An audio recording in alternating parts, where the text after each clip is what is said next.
दहशतगर्दी का इलाज क्या सिर्फ मिलिट्री ऑपरेशन में? और हमें ज्वाइन किया major general retired Zahid Mahmood साहब, जो तमगा बसालत भी हैं और हिलाल इम्तियाज़ भी हैं। जंग का और ख़ास तौर पे दहशतगर्दी के ख़िलाफ़ जंग का उनको बहुत तजर्बा है। उन्होंने कुर्बानियाँ बहुत दी हैं आप अपनी जान से, खून से, और उनसे हम बात करेंगे और पूछेंगे कि क्या सिर्फ मिलिट्री ऑपरेशन ही जिसकी बात हो रही है मुसलसल खैबर पख्तूनख्वा में और बलूचिस्तान में, ख़ास तौर पे खैबर पख्तूनख्वा के हवाले से, क्योंकि वहाँ पे इस वक्त आबादी के अंदर जिस तरह दहशतगर्द जाके बैठ चुके हैं, उनको वहाँ उनके ख़िलाफ़ ऑपरेशन करना या उनका इलाज करना किस तरह मुमकिन है, और जो माजी में ऑपरेशन हुए हैं इतने सारे, उनके बावजूद क्या वजह है कि ये नासूर जो हम कहते हैं कि दहशतगर्दों की कमर तोड़ दी गई है, वो कमर टूटी हुई के साथ कैसे दोबारा वापस आ जाते हैं? जनरल साहब, बहुत शुक्रिया हमें ज्वाइन करने का। आप जाहिर है आप खुद लड़ते रहे हैं बाकायदा इस दहशतगर्दी की जंग में और दूसरी जंगों में भी। ये बताइएगा, आपने कुर्बानी भी दी है, तो मैं सिर्फ ये जानना चाहता हूँ और कौम ये जानना चाहती है कि क्या सिर्फ मिलिट्री ऑपरेशन हल है, और या मिलिट्री ऑपरेशन के साथ कुछ और चीज़ें भी जुड़ी हुई हैं जो होनी चाहिए? और क्या इस वक्त जो सिचुएशन है, मैं जो सुन रहा हूँ वहाँ से खैबर पख्तूनख्वा से, जो मीडिया के लोग हैं, दूसरे लोग हैं, वो कहते हैं मिलिट्री ऑपरेशन लाजमी करना पड़ेगा, टीटीपी इतनी ज़्यादा तादाद में अंदर आ चुकी है खैबर पख्तूनख्वा में, नंबर ऑफ पीपल। जी बिस्मिल्लाहिर्रहमानिर्रहीम। अफसर साहब, thank you very much for the invite. देखिए, कोई भी जंग हो जी, चाहे वो हाइब्रिड है, चाहे वो कन्वेंशनल है, या जो इवन वॉर ऑन टेरर है, मिलिट्री इंस्ट्रूमेंट जो होता है जी, वो 30 to 40% of the success and policy में रोल अदा करता है जी। ओनली, अच्छा, मोर देन 40%। हमारी प्रॉब्लम यह है कि हमारा पाकिस्तान में ये कॉन्सेप्ट बना लिया गया कि जो मिलिट्री ऑपरेशंस हैं ये किसी और की डोमेन है, और पॉलिटिकल और जो बाकी डेवलपमेंट या सोशल वो किसी और की डोमेन है। It is not like that. Primarily जब एक पूरा हम सेट देखते हैं तो it is a political activity. War is a political activity.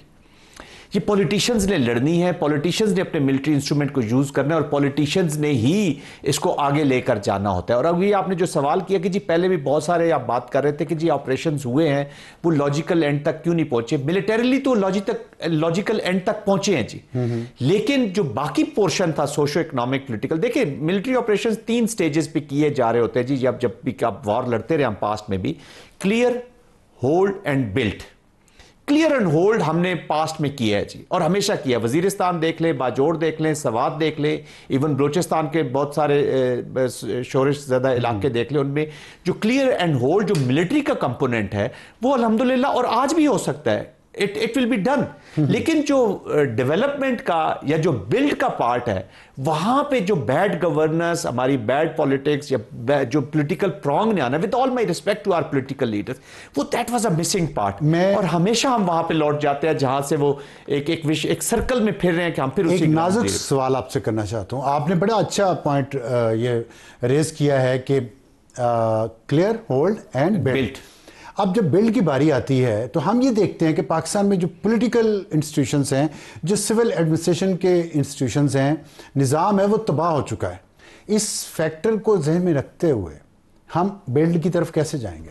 देखिए, ना पुलिस किसी काम की रही, ना सिविल एडमिनिस्ट्रेशन किसी काम की रही, तो इस माहौल में कैसे बिल्ड होगा? देखिए, मैं आपकी तमाम बातों को, जिन एंगल्स की तरफ आप इशारा कर रहे हैं और कुछ एंगल्स को आप कह भी रहे हैं, मैं आई कैन क्लियरली अंडरस्टैंड। ये पॉलिटिशियंस का ही काम है जी, पॉलिटिकल पोलराइजेशन को भी एड्रेस करना। पॉलिटिशियन में एतमाद नहीं रहा, मैं आपको बता रहा हूँ, पॉलिटिशियन में एतमाद नहीं रहा, सिविल एडमिनिस्ट्रेशन में भी एतमाद नहीं रहा। एक कॉन्फिडेंस होता है ना कि मुझे अपने काम, मेरा ये काम मैंने करना है, नहीं है। देखिए अफसर साहब, फिर तो we have a serious challenging situation. Exactly, that's the issue. देखिए, आपको कुछ अर्सा पहले चीफ ऑफ आर्मी स्टाफ की एक स्टेटमेंट याद होगी, जब उन्होंने कहा कि ये जो गवर्नेंस के गैप है ये हमें अपने खून से भरने पड़ रहे हैं।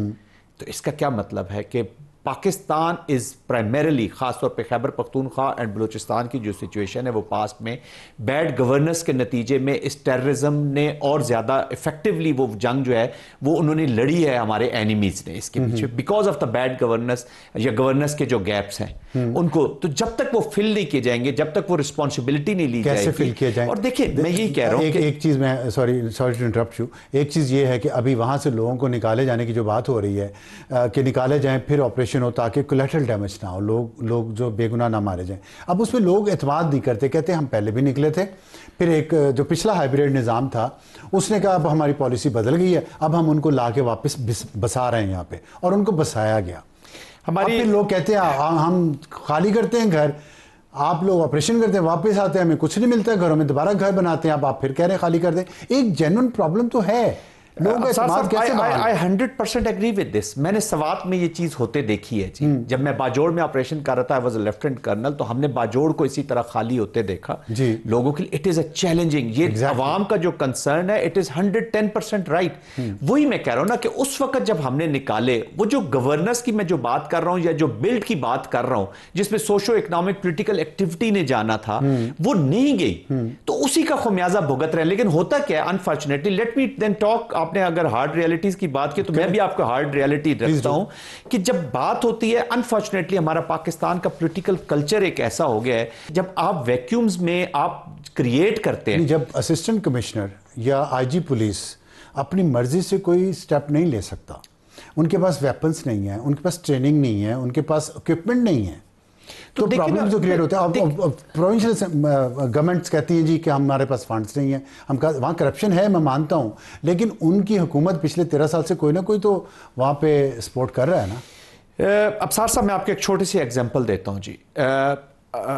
बलूचिस्तान की आप एक मिसाल ले लीजिए। बलूचिस्तान में 2002 तक तकरीबन 200 अरब रुपए डेवलपमेंट के लिए और चीज़ों के लिए लाए गए। जब मुशर्रफ साहब का दौर था तो 2002 से 2008 तक 400 अरब रुपए बलूचिस्तान में, ठीक है, तो वो किधर है? यही तो रोना है। देखिए, अकमुलेटिव मिस्टेक्स हैं, लेट्स कन्फेस कि अकमुलेटिव मिस्टेक्स हैं। जब अगर फेडरल, तो यही मैं कह रहा हूं कि we will have to put Pakistan into the processes. Let me make this statement, जब तक हम प्रोसेसेस अपने इंस्टीट्यूशंस, तमाम इंस्टीट्यूशंस की मैं बात कर रहा हूं, और लॉन्ग टर्म, शॉर्ट टर्म भी ना, अभी शॉर्ट टर्म भी, मिड टर्म भी और लॉन्ग टर्म भी, बिकॉज़ लॉन्ग टर्म होना कि हमने इनसे नहीं कॉम्प्रोमाइज करना है। जी बिल्कुल, इनको जो नॉन स्टेट एक्टर्स हैं वो वेपन नहीं उठा सकते। ये बात क्यों नहीं हम तय करते? उसके लिए ये भी जरूरी है अफसार साहब कि जो लोग जैसे भी कंडीशंस में, जो भी हमारी पॉलिटिक्स की शक्ल है या जो भी वो है, वो अपना रिस्पॉन्सिबिलिटी अब लेना शुरू कर दे इसी फॉर्म में।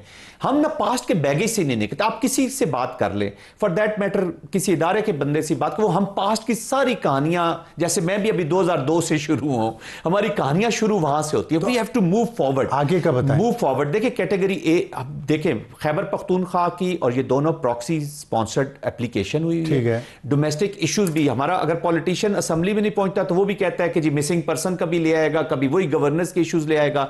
हमारी जो सोशल मूवमेंट्स शुरू होती हैं वो भी इन्हीं के ऊपर फिर आगे थ्राइव करती हैं और कन्वर्ट हो जाती हैं सोशल डिसरप्टिव मूवमेंट्स के अंदर। उसके बाद हमारा जो जिस चीज का फेलियर होता है या उसको मौका नहीं मिलता, वो उसी में चला जाता है। तो हैविंग सेड दैट, हमें लॉ फेयर में काम करना है, हमें कॉन्स्टिट्यूशन जो है उसकी इंप्लीमेंटेशन करनी है। और कई दफा तो मैं मिसाल तौर पे कई एडमिनिस्ट्रेटिव सीरियस मेजर्स लेती हैं, जैसे अगर हमने सूबे, अगर ज्यादा जरूरत है हमारी पाकिस्तान की टू एडमिनिस्ट्रेट वेल, तो I think we should get out of this. अच्छा, आपने एक बात की एक्यूमुलेटिव रिस्पांसिबिलिटी। अगर एक्यूमुलेटिव रिस्पांसिबिलिटी हम पहले तो एक्सेप्ट करें और फिर हम एक्यूमुलेटिवली डिसाइड करें कि हमने आगे जाना है, और जो पॉलिटिकल फोर्सेस का काम है वो करें, उनको हम सपोर्ट करें, एम्पावर करें, हैंड होल्डिंग करें, जिनके पास ताकत है, ये करना चाहिए ना। तो और फिर स्ट्रेटजी हो लॉन्ग टर्म कि आपने ये काम करने।